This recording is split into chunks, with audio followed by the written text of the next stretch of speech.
Live from downtown Detroit, home of WDIV and Click on Detroit, Local 4 News at 11 starts now. Rain is winding down as the heat is cranking up. 70s are back tomorrow, but wait till you see where the end of this heat wave ends up. One bourbon, one scotch, and one Pfizer. Coming up, the new incentive to get young people to get the COVID shot. We begin with the city of Detroit blocking off a major street due to unsafe conditions. This vacant building has been a problem for years, and it's only getting worse. We're talking about bricks falling off of the building, crashing 100 feet below onto East Warren Avenue. Tim Pamplin on the scene with an iCam. Tim. When masonry started falling off this old warehouse along Warren Avenue, the city knew they had to shut the avenue down. The best way to see this damage is from Drone 4, 100 feet up in the air. Heading in from the east, you start to see the damage on this Albert Kahn-designed warehouse. It used to be the Hobart Cold Storage Facility. Before that, it was a John Bagley tobacco factory. Built in 1919, it was abandoned in 2007. It's very serious. It's absolutely serious, and we take it serious. So that's why we did do enforcement within 24 hours.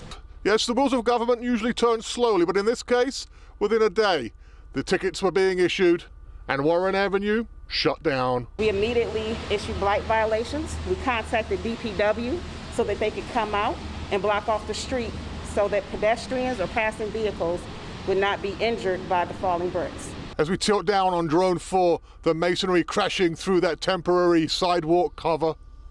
The city has given the owner 3 days to get this situation rectified and has asked the neighborhood, who have been inconvenienced by this road closure, for patience. We understand it's not convenient, and we apologize to the citizens of Detroit that live in that area, but we are doing this for your safety. What we don't want to see is anyone injured from this situation. East Warren is closed between St. Aubin and Russell. Will be for the foreseeable future until the owner can get this building taken care of. That's the scene on the east side with the night cam. Tim Pamplin, Local 4.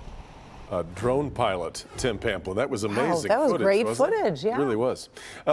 Complete washout for most of the day, and we're not quite done with it. Yeah, let's send it over to Ben, who's still tracking showers. And also, we've got a heat wave coming, Ben.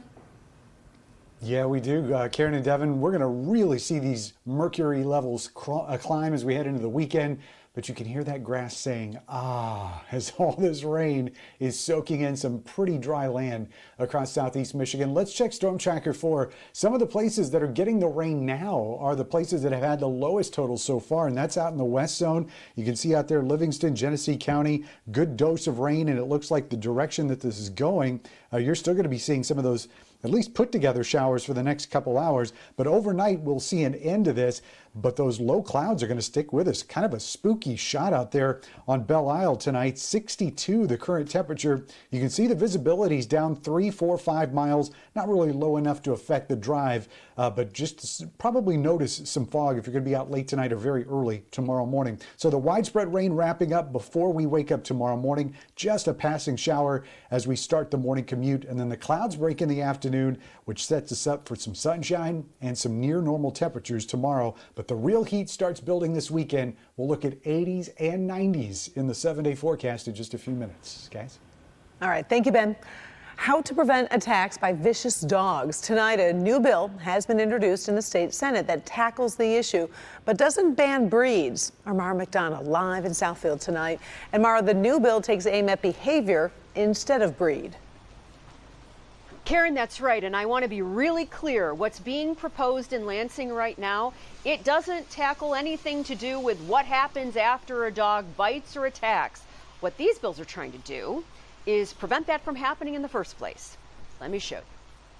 Before it becomes, at minimum, extremely painful or at worst a tragedy, State Senator Sean McCann is proposing this. If, say, a neighbor or a postal worker sees and is worried about an aggressive dog, they can file a complaint, which would trigger a hearing by a judge and an assessment by animal control to determine if the animal is indeed dangerous. To judge an animal by their behavior rather than the breed, to me, is so much more pragmatic. Christina Millman Rinaldi of Detroit Dog Rescue has truly seen it all when it comes to animals at their very worst. She applauds the premise of these bills, but says There are details here which need refining. Number one, there needs to be clear standards to determine whether there is a behavior issue. For example, when a dog comes to DDR, Milliman Rinaldi isn't assessing anything for 2 weeks, giving the animal a decompressing period. Number two, I think when you talk about bills like this, you need to make sure that you have enforcement for it. which means cash. As it stands right now, the bills aren't talking about appropriating monies.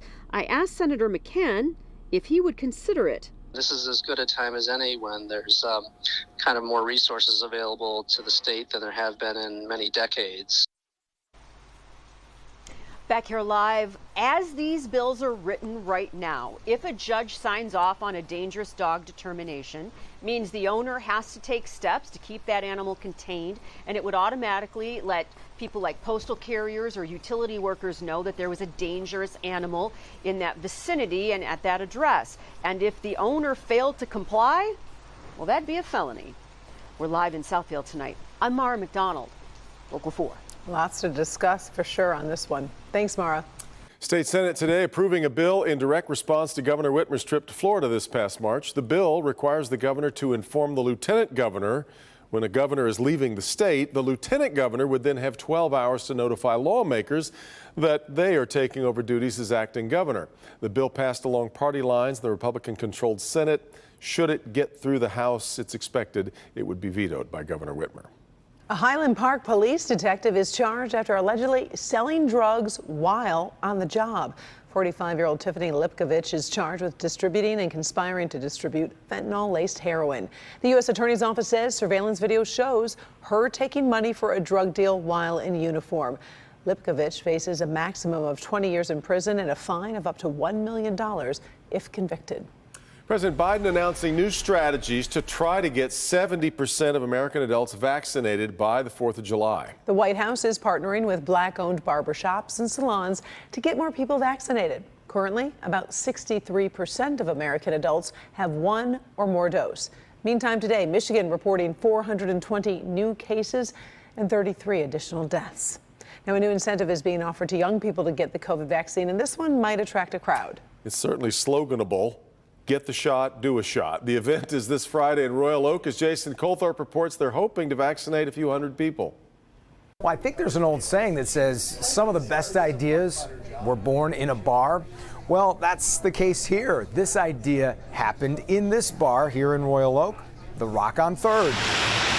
This Friday, Royal Oak is looking to get shots in arms and in shot glasses. The idea is to offer $10 to any downtown business in exchange for getting the COVID vaccine. Shots for shots. I don't care what it actually takes. Let's figure out how to make it happen. And from a public health perspective, it seemed like a perfect solution. The idea was actually Sarah Rosen's. If you offer somebody free alcohol, especially that age group, they're going to take it. Sarah, a server at the Rock for 22 years, shared her idea with City Commissioner Brandon Colo, who told County Commissioner Dave Woodward. And the next thing she knew, it was a thing. All of a sudden, it was like they got the DDA involved and the Restaurant Association, everybody involved. And so it was amazing. So. And then when they said I had to talk on camera, I was like, ooh. Shots for shots isn't too risque. And even if it is, Woodward isn't worried because the reward doesn't have to be alcohol. Appetizer, ice cream, a burrito, it doesn't really matter. Whatever it takes to actually get us to 70%. I don't want to wear masks for the rest of my life, and I don't want to be 6 foot distance from people I know. And so I want to go back to normal, and this is the way to do it. People who come to this are getting the Pfizer shot. So after they get the first one, they'll get scheduled to come back in 3 weeks and get the second shot. And yes, they'll get another gift certificate then.